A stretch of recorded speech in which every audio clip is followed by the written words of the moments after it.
بسم اللہ الرحمن الرحیم الحمد للہ رب العالمین والصلاة والسلام علی رسولہ الکریم اما بعد۔ برادران ملت اسلامیہ اور عزیز بہنوں، السلام علیکم ورحمۃ اللہ وبرکاتہ۔ ہم سلسلہ وار حضور نبی کریم صلی اللہ تعالی علیہ وسلم کے واقعات کو آپ کی خدمت میں پیش کر رہے ہیں۔ مدینہ تشریف لانے کے بعد پہلے سال کے واقعات اور حالات ہم بیان کر چکے ہیں۔ پہلے سال میں بہت سے واقعات پیش آئے، جن میں سے کچھ ہم نے بیان کر دیے ہیں اور بعض واقعات کو بیان نہیں کیا ہے، ان کی طوالت اور تفصیل کی وجہ سے ان کو بیان کرنے سے چھوڑ دیا ہے۔ ان میں سے کچھ واقعات ہم مختصراً آپ کی خدمت میں پیش کر دیں گے۔ گزشتہ درس میں ہم نے منافقوں کا تفصیلی تذکرہ کیا تھا اور بتایا تھا کہ مفادات کے غلام اور دنیا کے لالچی کتے ہمیشہ سے حق اور صداقت کی تحریکوں اور حق اور صداقت کے قائم کرنے والے اداروں کے ساتھ خود کو جوڑ لیتے ہیں۔ وہ نیک دل علماء کے ساتھ، مخلص علماء کے ساتھ اور مخلص قائدین کے ساتھ اپنے آپ کو جوڑ لیتے ہیں، اور جب تک ان لوگوں کے مفادات، دنیا کا مال و دولت انہیں حاصل ہوتا رہتا ہے، وہ ان کے ساتھ لگے رہتے ہیں اور چپکے رہتے ہیں، اور جب ان کو دنیا کی دولت کا نقصان محسوس ہوتا ہے تو دنیا کے یہ لالچی کتے روٹی اور بوٹی کے اپنے نقصانات کی وجہ سے نہ صرف یہ کہ تحریک اور دینی اداروں کا ساتھ چھوڑ دیتے ہیں، بلکہ ان کو نقصان پہنچانے کی کوشش کرتے ہیں۔ حضور نبی کریم صلی اللہ تعالی علیہ وسلم کو ایسے بہت سے منافقوں کا سامنا تھا۔ آپ نے مدینہ منورہ میں ان کا بڑی دانش مندی، ہمت اور حوصلے کے ساتھ مقابلہ فرمایا۔ یہ حالات ایسے حالات ہوتے ہیں جن میں مخلص ایمان والے، اپنی جان اور مال کی قربانیاں دینے والے، خلوص اور محنت کے ساتھ دین کے لیے کام کرنے والے کام کرتے ہیں تو یہ منافقین ان کی حوصلہ شکنی کرتے ہیں اور کام میں رکاوٹ بنتے ہیں، اور چاہتے ہیں کہ اللہ کے نیک بندے جو اللہ کی رضا کی خاطر دین کی محنت کر رہے ہیں، اور یہ مخلص بندے بھی انہی کی طرح سے دولت اور عہدے کے لالچی بن جائیں۔ یہ منافقین ان مخلص لوگوں کو بیوقوف ثابت کرتے ہیں، ان کے اوپر بھپتیاں کستے ہیں، ان کے دلوں کے اندر شیطنت پیدا کرتے ہیں۔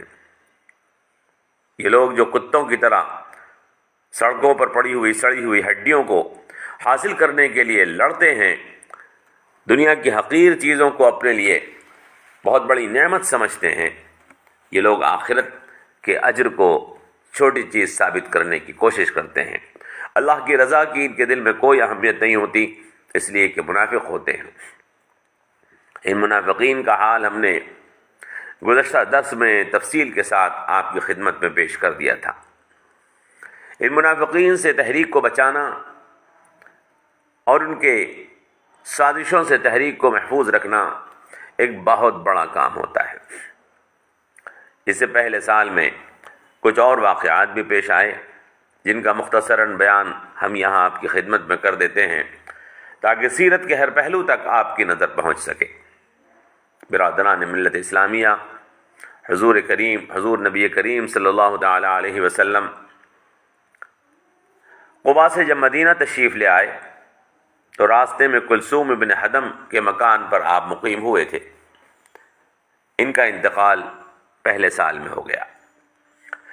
مسجد نبوی کی تعمیر کے بعد حضور نبی کریم صلی اللہ تعالی علیہ وسلم نے اسعد ابن زرارہ کو بنو نجار کا نقیب یعنی سردار مقرر فرما دیا تھا۔ ان کا انتقال بھی پہلے سال میں ہو گیا۔ اس کے بعد حضور نبی کریم صلی اللہ تعالی علیہ وسلم نے بنو نجار کو اپنی سرپرستی میں لے لیا تھا۔ یہ بات اس قبیلے کے لیے بڑی عزت اور فخر کی بات تھی۔ بعض بڑے مشرک جیسے ولید ابن مغیرہ، عاص ابن وائل بھی اس پہلے سال میں مکے میں مر گئے تھے۔ حضرت عائشہ صدیقہ رضی اللہ تعالی عنہ مدینہ ہجرت کر کے تشریف لائیں، یہ بھی پہلا سال تھا۔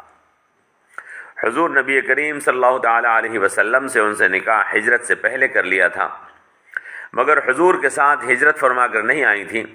بعد میں حضور نبی کریم صلی اللہ تعالی علیہ وسلم نے ان کو مکہ سے مدینہ بلا لیا تھا، یہ پہلا سال تھا۔ مدینے میں تمام کنویں کھارا پانی دیتے تھے، صرف ایک کنواں تھا جس کا نام بیر روما تھا، بیر روما۔ اس میں میٹھا پانی نکلتا تھا، مگر اس کا مالک ایک یہودی تھا جو اس کا پانی مول بیچتا تھا۔ غریب لوگ اسی وجہ سے میٹھا پانی نہیں پی سکتے تھے۔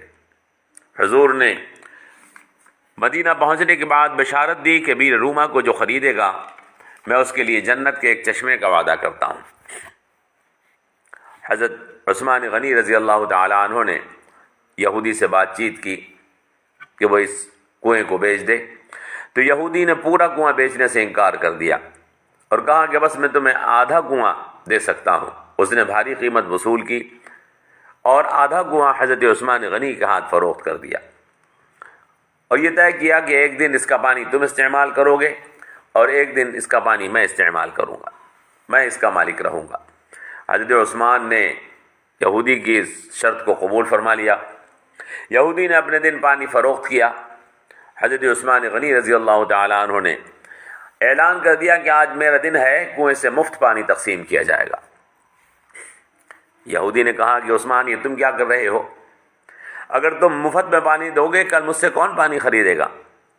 حضرت عثمان نے کہا کہ میں آج اس کا مالک ہوں اور اس پر آج میرا حق ہے، میں اس کے پانی کا جو چاہوں کروں۔ الغرض یہودی نے یہ کہا کہ پھر میں آدھے کنویں کا کیا کروں گا؟ عثمان تم اس کو بھی خرید لو۔ حضرت عثمان غنی رضی اللہ تعالی عنہ نے پورا کنواں خرید لیا اور حضور کی خدمت میں حاضر ہوئے اور کنواں مسلمانوں کے لیے وقف کر دیا۔ یہ کنواں آج بھی موجود ہے اور اس میں سے میٹھا پانی آج بھی نکلتا ہے۔ امام ترمذی کے علاوہ اور بھی کئی حدیث کی کتابوں میں حضرت عثمان اور یہودی کے اس واقعے کا ذکر ہے۔ امام بخاری نے بھی مختصراً کتاب الوقف میں اس حدیث کا تذکرہ کیا ہے۔ اسی سال یعنی پہلے برس سرما ابن ابی انس رضی اللہ تعالی عنہ مسلمان ہوئے۔ یہ بڑے عابد و زاہد تھے، اسلام سے پہلے ہی توحید کے قائل تھے، شرک اور بت پرستی سے ان کو سخت نفرت تھی۔ عیسائیت کو بھی انہوں نے پڑھا، مگر اس میں ان کو شرک نظر آیا تھا تو عیسائیت قبول نہیں کی تھی۔ جب حضور نبی کریم صلی اللہ تعالی علیہ وسلم مدینہ تشریف لائے تو حضور نبی کریم صلی اللہ تعالی علیہ وسلم سے انہوں نے توحید کی تعلیمات سیکھی اور اسلام قبول کر لیا۔ بہت بوڑھے اور ضعیف آدمی تھے، اسلام کی اور توحید کی تعلیمات سے بہت متاثر ہوئے۔ برادران ملت اسلامیہ اور بھی کچھ واقعات اس سال میں پیش آئے۔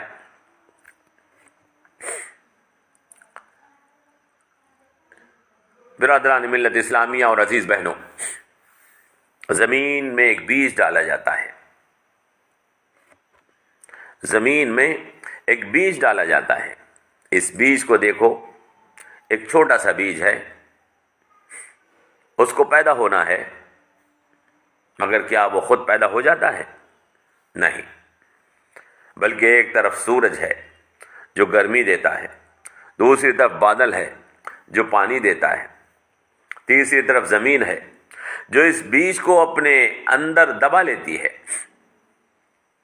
اور چوتھی طرف وہ کسان ہے جو اس کی نگرانی اور دیکھ ریکھ کرتا ہے۔ سوچو اور غور کرو، اگر سورج بھی ہو جو گرمی دے، بادل بھی ہو جو پانی دے، زمین بھی ہو جو اس کو اپنی گود دے، اور کسان بھی ہو جو نگرانی کرے، کیا بیج پودا پیدا ہو جائے گا اگر بیج خراب ہو؟ نہیں، اگر بیج خراب ہے تو پیدا پودا نہیں ہوگا۔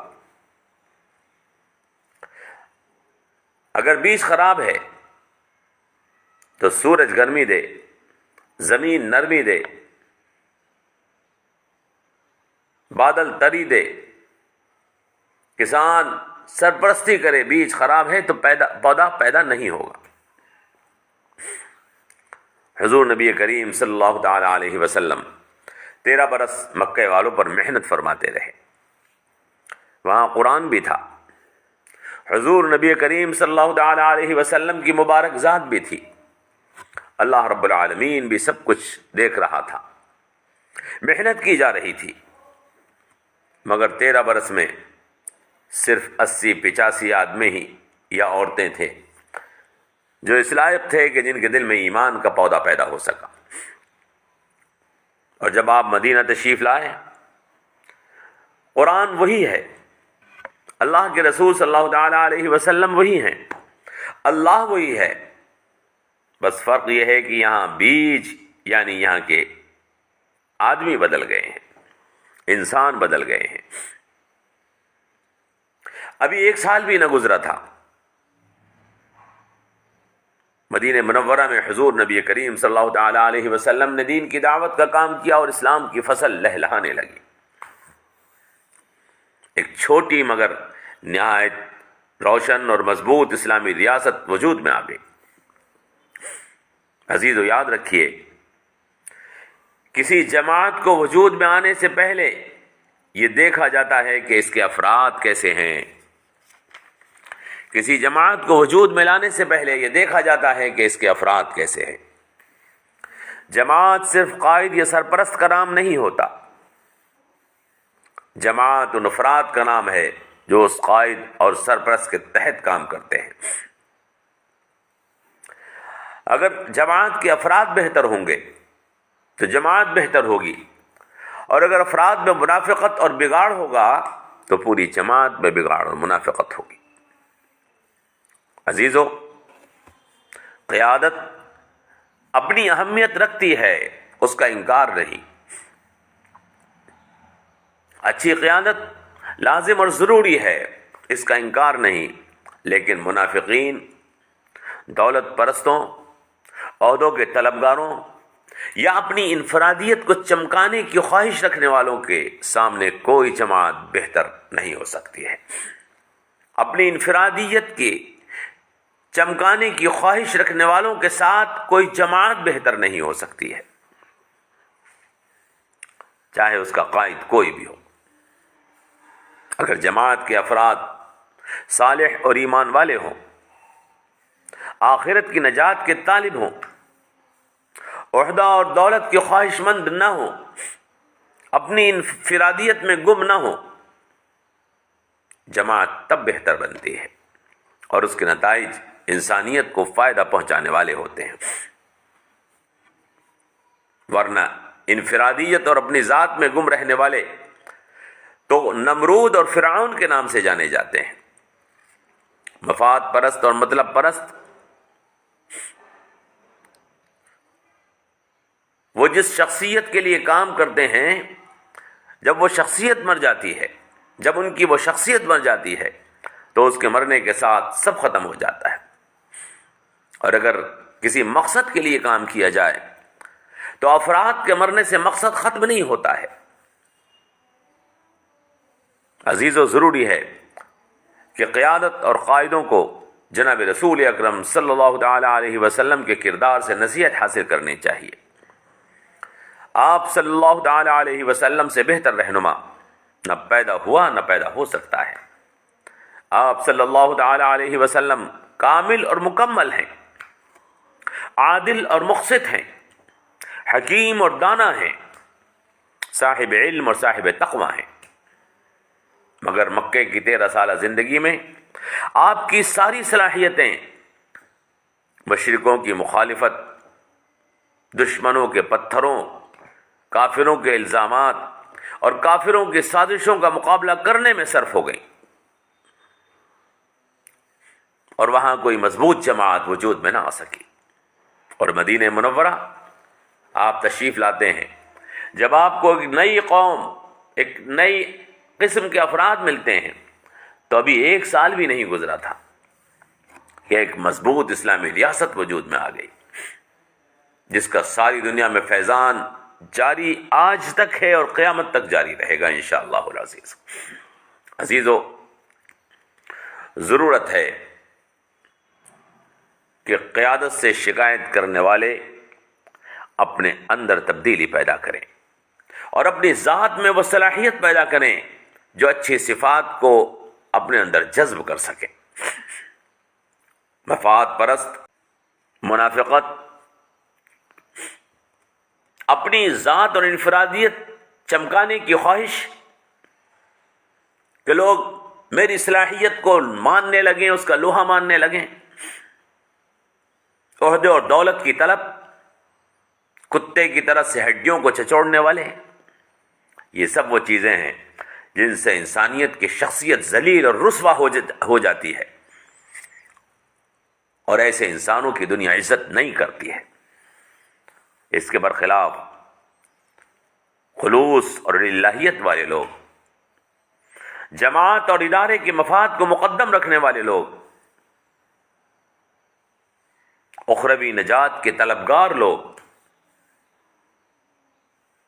یہ وہ لوگ ہوتے ہیں جن کو دنیا ان کی زندگی میں بھی عزت دیتی ہے اور مرنے کے بعد بھی اپنے مقصد کے لیے جس کے لیے وہ قربان ہوئے ہیں وہ مقصد زندہ رہتا ہے۔